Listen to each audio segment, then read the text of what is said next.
The National Security Strategy of India.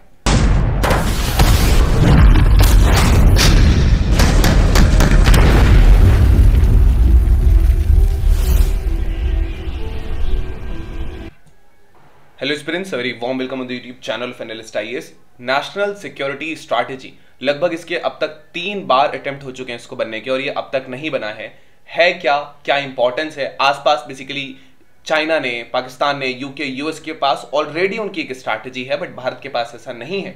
कुछ challenges हैं, क्यों नहीं है, और भी बहुत सारे इसमें रीजंस हैं जो we study about it. So let's start. So बहुत सालों बाद एक्चुअली भी रिसेंटली क्या हुआ है कि नेशनल सिक्योरिटी काउंसिल सेक्रेटरीट जो है, इसने अलग अलग डिपार्टमेंट से इनपुट लेना शुरू कर दिए हैं सो दैट उनको एक जगह कलेक्ट किया जा सके और भारत के लिए एक नेशनल सिक्योरिटी स्ट्रैटेजी बनाई जा सके।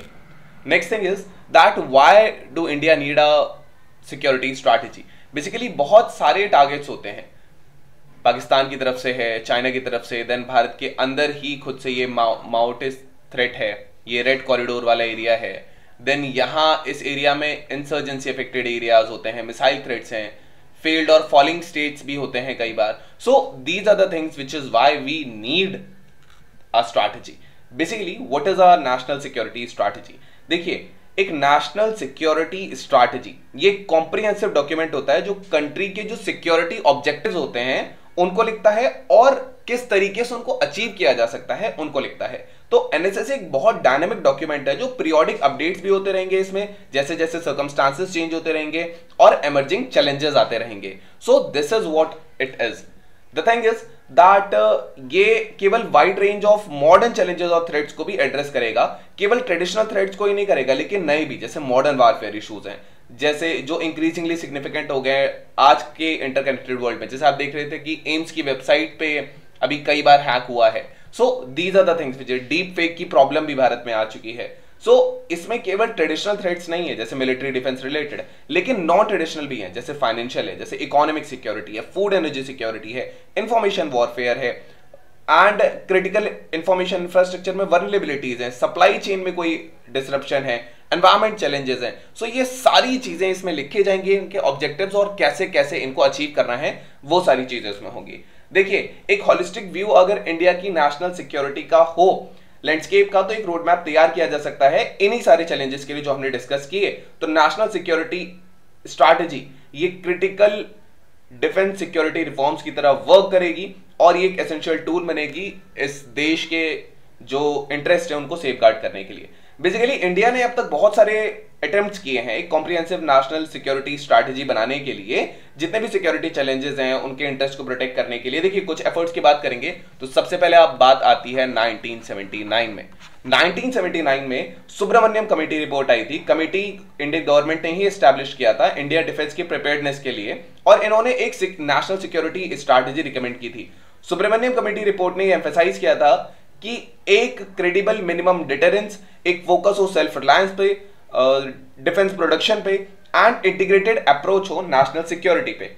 इसके बाद 2000 में आती है the Kargil review committee report. Kargil review committee जो थी, ये कारगिल कॉन्फ्लिक्ट जो हुआ था 1999 में, उसके बाद इसको फॉर्म किया गया था और कॉम्प्रिहेंसिव रिपोर्ट इन्होंने दी थी जिसमें रिकमेंडेशंस थे नेशनल सिक्योरिटी को लेकर के। रिपोर्ट को पब्लिक भी किया गया था, लेकिन इमीडिएट फॉर्मेशन इसका नहीं हुआ कि एक नेशनल सिक्योरिटी स्ट्रैटेजी बनाई जा सके। देन आते हैं हमारे group of ministers. Group of ministers national security में 2001 की ये बात है, ओके, इट इज 2001। सो 1999 का जो कॉन्फ्लिक्ट था तो भारत सरकार ने ग्रुप ऑफ मिनिस्टर्स को एस्टैब्लिश किया और उन्होंने कहा कि आप इंडिया के नेशनल सिक्योरिटी सिस्टम को रिव्यू करिए।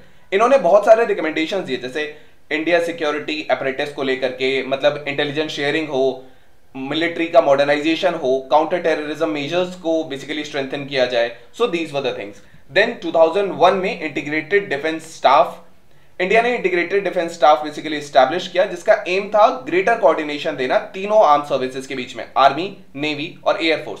और भारत के पास सबसे बड़ी आर्मी है, so that is why we need it. And jointmanship को एनहेंस किया जाए, कोऑर्डिनेशन हो सके, लेकिन ये जो है ये क्रूशियल रोल प्ले करता है भारत की नेशनल सिक्योरिटी एजेंसी में जो इंटीग्रेटेड डिफेंस स्टाफ है। Then next thing which comes is draft national security strategy of 2007। Basically what happened in this that India national security advisory board जो था, इन्होंने एक draft national security strategy document release किया जिसमें India के security जो objectives थे उनको हाईलाइट किया, जिसमें नॉन अलाइनमेंट पर फोकस था, protection of the territorial integrity था, इकोनॉमिक ग्रोथ था. So these were the things. Then जो लेटेस्ट अटेम्प्ट इसमें हुआ है, ये हुआ है 2019 में. So it was in 2019. Basically it is related to DS Hooda document. Lieutenant general जो रिटायर्ड है डीएस हुड्डा, ये एक फॉर्मर आर्मी कमांडर थे. इन्होंने एक national security strategy document prepare किया था जो सिग्निफिकेंट स्टेप दिखाता है एनएसएस के डेवलपमेंट के लिए, खास करके भारत में. So this is what a strategy. अगर कहीं इंसर्जेंसी है, अगर कहीं स्टेट में प्रॉब्लम है, भारत कैसे कैसे कहां पे कवर कर सकता है, क्या क्या ऑब्जेक्टिव्स होंगे हमारी सिक्योरिटी के. जैसे इंडियन ओशियन का भी, बे ऑफ बंगाल में चाइना का बहुत ज्यादा इंक्लूजन है, तो कैसे कैसे हम किस तरफ बढ़ेंगे. So these are the things which are already written in it, और उसको वक्त वक्त पे अपडेट किया जाता है. So that is why it is a very high time कि भारत के पास एक अपनी नेशनल सिक्योरिटी स्ट्रैटेजी होनी चाहिए. So these were the reasons why we need it. We have seen this. ठीक है. So you can just pause the video here and you can just look at it. Then what are the challenges in it. देखिए basically जो एक doctrine बनाना जो comprehensive इन सारे जो evolving security challenges है, जैसे साइबर अटैक भी है, जैसे क्रिप्टो टेररिज्म भी है, तो ये एक बहुत कॉम्प्लेक्स टास्क होगा. इसके अलावा जो एक प्रॉब्लम आती है वो आती है पॉलिटिकल हेजिटेशन. पॉलिटिकल पार्टीज जो है ये नेशनल सिक्योरिटी स्ट्रैटेजी एडप्ट करने से पहले बेसिकली थोड़ा रिलेक्टेंट है. कारण ये कि इनकी अकाउंटेबिलिटी इंक्रीज हो जाएगी इसके मैनेजमेंट में, नेशनल सिक्योरिटी इश्यूज में. So these are the things.